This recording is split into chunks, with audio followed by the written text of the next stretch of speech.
বিষ্ণুনবী বললেন, তুমি ভিক্ষা করো, তোমার ঘরে কিছু নাই? সাহাবী বললেন, লা ইয়া রাসূলুল্লাহ, কিছু নাই। বিষ্ণুনবী সাল্লাল্লাহু আলাইহি ওয়াসাল্লাম আবার প্রশ্ন করলেন, কিছুই নাই? সে বলল, হ্যাঁ আছে, একটাকে জামা আছে, জামা, আর আছে একটা পানি খাওয়ার জগ। বিষ্ণুনবী বললেন, দুইটা নিয়ে আস। সাহাবী রাদিয়াল্লাহু তাআলা আনহু জামার জগ নিয়ে এসে বিষ্ণুনবী সাল্লাল্লাহু আলাইহি ওয়াসাল্লামের হাতে দিলেন।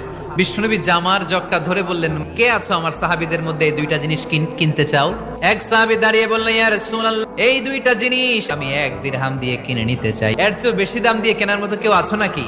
আরেক সাহাবী হাত তুলে বললেন, ইয়া রাসূলুল্লাহ, আমি 1 দিরহাম নয়, আপনার সম্মানে 2 দিরহাম দিয়ে জিনিসগুলো কিনে নিতে চাই। দিয়ে দেয়া হলো। 2 দিরহাম নিয়ে বিষ্ণু ইসলাম ভিক্ষুক সাহাবীর হাতে দিয়ে বললেন, যাও 1 দিরহাম দিয়ে তোমার পরিবার পরিজনদের জন্য খাবার কিনে নিয়ে যাও, আরেক দিরহাম দিয়ে একটা কুঠার কিনে নিয়ে আস। ওই সাহাবী আরেক দিরহাম দিয়ে একটা কুঠার কিনে নিয়ে আসলেন। বিষ্ণুনবী কাঠের একটা হাতল লাগাই দিলেন আর বললেন, যাও এই কুঠার নিয়ে জঙ্গলে যে কাঠ কাটো, বাজারে যে